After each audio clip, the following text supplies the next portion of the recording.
ఈరోజు YSR Congress party YS Jaganmohan Reddy గారి ఆదేశాల మేరకు, అదే రకంగా మా జిల్లా అధ్యక్షులు కాటసాని రాంభూపాల్ రెడ్డి గారి ఆదేశాల మేరకు ఏదైతే చెలో నంద్యాల కార్యక్రమం అంటే ప్రభుత్వ మెడికల్ కాలేజీలను ప్రైవేటు పరం చేసే కార్యక్రమానికి వ్యతిరేకంగా ఏదైతే ఈ గవర్నమెంట్ నిర్ణయం తీసుకునిందో ప్రైవేటు పరం చేయాలనేది, దానికి వ్యతిరేకంగా మేము చేపట్టినటువంటి చెలో నంద్యాల కార్యక్రమాన్ని ఈరోజు పోలీస్ వాళ్ళు, ఈ గవర్నమెంట్ వాళ్ళు అడ్డగించి మమ్మల్ని హౌస్ అరెస్ట్ చేయడమే కాకుండా అన్ని నియోజకవర్గాలు, ఈ పార్లమెంటు పరిధి కొత్త జిల్లాలో ఉండేటటువంటి అన్ని నియోజకవర్గాలలో ఉండే వైసీపీ నాయకులను, యువజన విభాగం నాయకులను, విద్యార్థి విభాగం నాయకులను ఎక్కడికక్కడ చెక్ పోస్టులు పెట్టి వందల మంది పోలీసులను పెట్టి అడ్డగించడం నిజంగానే చాలా బాధాకరమైనటువంటి అంశం. ఎందుకంటే మేము ఈరోజు చెలో నంద్యాల ప్రోగ్రాం పెట్టింది ఏదో మా స్వార్థం కోసమో, మా పుట్టకూటి కోసమో, మా అవసరాల కోసమో, మా రాజకీయం కోసమో పెట్టినటువంటి కార్యక్రమం కాదది. భావితరాల భవిష్యత్తు కోసం, ఈ రాష్ట్రంలో ఉండే పేద యువకుల కోసం, పేద ప్రజల కోసం, వాళ్ళ బాగోగులను కాపాడడం కోసమే మేము ఈరోజు చెలో నంద్యాల కార్యక్రమాన్ని పెట్టడం జరిగింది. కానీ ఈరోజు కూటమి వాళ్ళు ఎందుకు వీటన్నిటిని కూడా అడ్డుకుంటున్నారంటే ప్రజల్లో వాళ్ళపైన తీవ్రమైన వ్యతిరేకత ఉంది. అది ఏదో ఈ ప్రైవేటైజేషన్ ఒకటే కాదు. ఈరోజు పెరిగిన విద్యుత్ ఛార్జీలపైన కావచ్చు, ఈరోజు ఇదే కర్నూలులోనే చాలామంది మేము ఏదైనా ప్రెస్ మీట్ పెడితే వెంటనే స్పందించి సిద్ధార్థని కథ చూస్తామని మాట్లాడేటప్పుడు ఎక్కువైనారు ఈ మధ్య. కానీ వాళ్ళు స్పందించాల్సింది సిద్ధార్థ రెడ్డి పైన, ఇక్కడ కూర్చున్న వైఎస్ఆర్ కాంగ్రెస్ పార్టీ వాళ్ళపైన కాదు. వాళ్ళు నిజంగానే రాజకీయాలలో 10 కాలాలు ఉండాలనుకుంటే వాళ్ళు స్పందించాల్సింది ఇదే కర్నూలులో ఆడ పోతే మార్కెట్ యార్డులోనో లేకుంటే రైతు మార్కెట్కో పోతే ఉల్లిపాయలు ఉండేవి. వాటి రేట్ ఎంత ఉందో దానిపైన స్పందిస్తే బాగుంటుంది. ఎందుకంటే ఉల్లి రైతులు ఆత్మహత్యాయత్నం చేసుకుంటారు ఈ జిల్లాలో. ఒకవేళ ఉల్లి పంట వేసినా కూడా దాన్ని పాసి మళ్ళీ కొత్త పంట వేసుకుంటారు రేటు లేదని.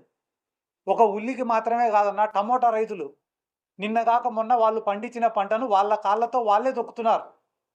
ఇక్కడున్న తెలుగుదేశం పార్టీ నాయకులు కానీ, పెద్ద పెద్ద బడా నాయకులు కానీ, చోటా నాయకులు కానీ అందరు కూడా దానిపైన స్పందిస్తే ప్రజలు హర్షిస్తారు.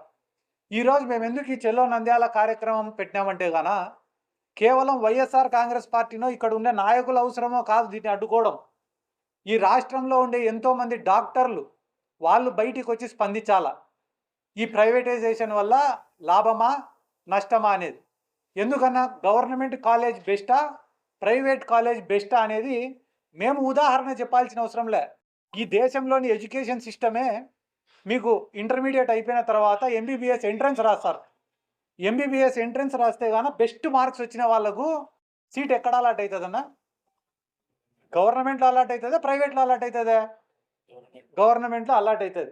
ఎవరికైనా తక్కువ మార్కులు వస్తేనో, మెరిట్ అంతగా లేకపోతేనో, ఫైనల్గా మిగిలిపోయిన కాలేజీలు ఏమైనా ప్రైవేట్ కాలేజీలలో ఉంటే దాంట్లో సీట్ వస్తుంది కౌన్సిలింగ్లో. అంటే ఈ దేశంలో ఉండే ఎడ్యుకేషన్ సిస్టమే మనకు గైడెన్స్ ఇస్తుంది. ఏమని? Best colleges or government colleges అని చెప్పి. అటువంటి గవర్నమెంట్ కాలేజెస్ని నిర్వీర్యం చేసి ప్రైవేట్ పరం చేయాలని అనుకోవడం ఎంతవరకు న్యాయం?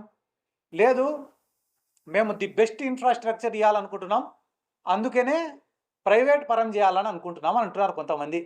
అంటే వీళ్ళు చెప్పే మాట ఏంది?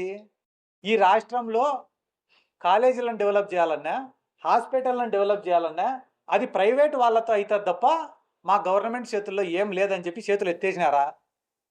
మా గవర్నమెంట్ కాడ రూపాయి డబ్బు లేదు, మేము ఏమీ చేయలేమని చెప్పి మీరు చేతులు ఎత్తేసింటే ఆ మాట ఒప్పుకొని ప్రైవేట్ వాళ్లకు ఇవ్వండి, మాకు కూడా సంతోషమే. కానీ ఓ పక్క మీ ప్రభుత్వం గురించి డబ్బాలు చెప్పుకుంటా, మీ ప్రభుత్వాన్ని మించిన ప్రభుత్వమే లేదని చెప్పుకుంటా, 1 సంవత్సరం రూపాయలనే 2 లక్షల కోట్లు అప్పులు చేసి ఈరోజు కనీసం 4,000 కోట్లు గవర్నమెంట్ కాలేజీల నిర్మాణానికి పెట్టేదానికి మీ దగ్గర లేదంటే నమ్మేవాడు ఈ రాష్ట్రంలో ఎవరు లేరు. ఎందుకంటే ఇక్కడనే మన కర్నూలు జిల్లాలో కర్నూలు మెడికల్ కాలేజ్ ఉంది. మా తల్లి కూడా అదే కర్నూలు మెడికల్ కాలేజ్లో చదివింది. ఫ్రీ సీట్, కొనుక్కునే సీటు కాదు, ఫ్రీ సీటు. మా తల్లి ఇదే కర్నూలు మెడికల్ కాలేజ్లో. ఈ కర్నూలు మెడికల్ కాలేజ్కి ఒక చరిత్ర. ఏంది చరిత్ర అంటే, పక్కనున్న మహబూబ్ నగర్ జిల్లాలో కానీ, అంటే తెలంగాణ ఈ పక్కనున్న కర్ణాటకలో కానీ, లేకుంటే ఆ పక్కనున్న అనంతపురం జిల్లాలో కానీ ఎక్కడ పేదవాళ్ళు ఉన్నా కూడా సకాలంలో వైద్యం ఎక్కడ చేయించుకోవాలనే ఒక ఆలోచన వాళ్ళ మైండ్కి వస్తే వాళ్ళకి ఫస్ట్ గుర్తొచ్చేది కర్నూలు మెడికల్ కాలేజ్. అటువంటి గొప్ప హిస్టరీ ఉన్న కాలేజీలు మనం గుర్తుపెట్టుకోవాలి.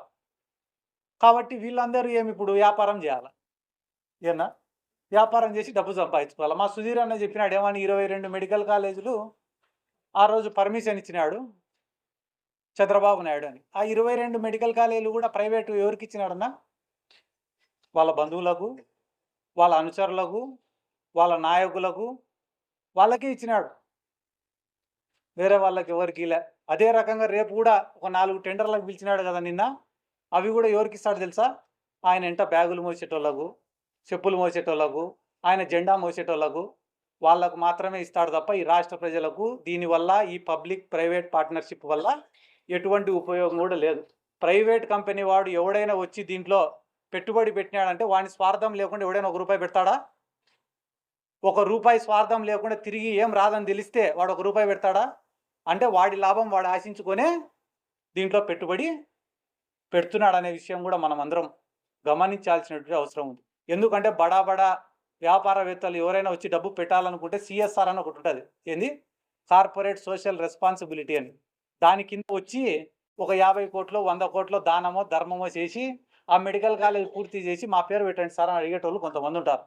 అట్లా ఏమన్నా పెట్టేదానికి వస్తే మాకు కూడా సంతోషమే. కాబట్టి తప్పుడు ప్రచారాలు చేయడం మానుకొని, ఇంకా నిన్ననే కొంతమంది మాట్లాడడం చూసిన, ఏమ్రా అంటే ఈ జగన్మోహన్ రెడ్డి గారు పెట్టిన ఈ గవర్నమెంట్ కాలేజీలలో కూడా కేవలం 42% కన్వీనర్ కోట, మిగతావన్నీ సీట్లు కూడా అమ్ముకుంటున్నాడని చెప్పి మాట్లాడుతున్నారు. ఒకవేళ మిగతావన్నీ బి కేటగిరీ సి కేటగిరీ అయినా కూడా వాళ్ళు డబ్బులు కట్టినా కూడా ఆ డబ్బులు వచ్చేది ఎవరికి సార్? గవర్నమెంట్కి వస్తాయి. ఒకవేళ పబ్లిక్ ప్రైవేట్ పార్ట్నర్షిప్లో ఒకవేళ కానీ వాళ్ళు సీట్లు అమ్ముకుంటే డబ్బులు ఎవరికి పోతాయి సార్? ప్రైవేట్ వాళ్ళకు పోతాయి. అంత చిన్న లాజిక్ మర్చిపోయి ఎందుకు సార్ వీళ్ళు ఇట్లా అరుస్తున్నారు? ఈరోజు రాష్ట్రంలో 42% అంటే కానీ 150 సీట్లు ఒక్కొక్క మెడికల్ కాలేజీకి మీరు వేసుకున్నా కూడా అదనంగా దగ్గర 600 నుంచి 700 సీట్లు కన్వీనర్ కోటాలో సృష్టించింది కూడా వైఎస్ జగన్మోహన్ రెడ్డి గారు. ఒకటే మాట గుర్తుపెట్టుకోండి, పూర్తి కాలే అని మాట్లాడుతున్నారు కదా తెలుగుదేశం పార్టీ వాళ్ళ నాయకులు.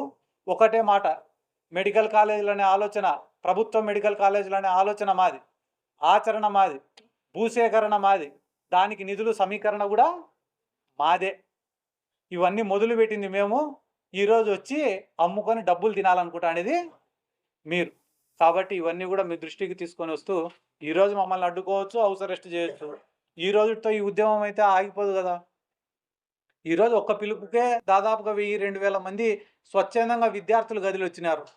అడుగడుగునా ఇన్ని బ్యారికేడ్లు ఇన్ని పోలీసులను పెట్టినారంటేనే ఎంత స్పందన వచ్చిందనేది వాళ్ళే ఆలోచన చేసుకోవాలని చెప్పి ఈ సందర్భంగా కూడా నేను తెలియజేసుకుంటూ, ఈరోజు మా యొక్క నిరసన కార్యక్రమానికి మద్దతు తెలపడానికి వచ్చిన కాటసాని రాంభూపాల్ రెడ్డి గారికి, అదే రకంగా దారా సుధీర్ గారికి, ఓబుల్ రెడ్డి గారికి, శ్రీధర్ రెడ్డి గారికి, నాయిరెడ్డి గారికి, అలాగనే ఇక్కడ ఉండే పెద్దలకు అందరికీ కూడా మరొకసారి నా ధన్యవాదాలు తెలుపుకుంటూ సెలవు తీసుకుంటాను. Thank you.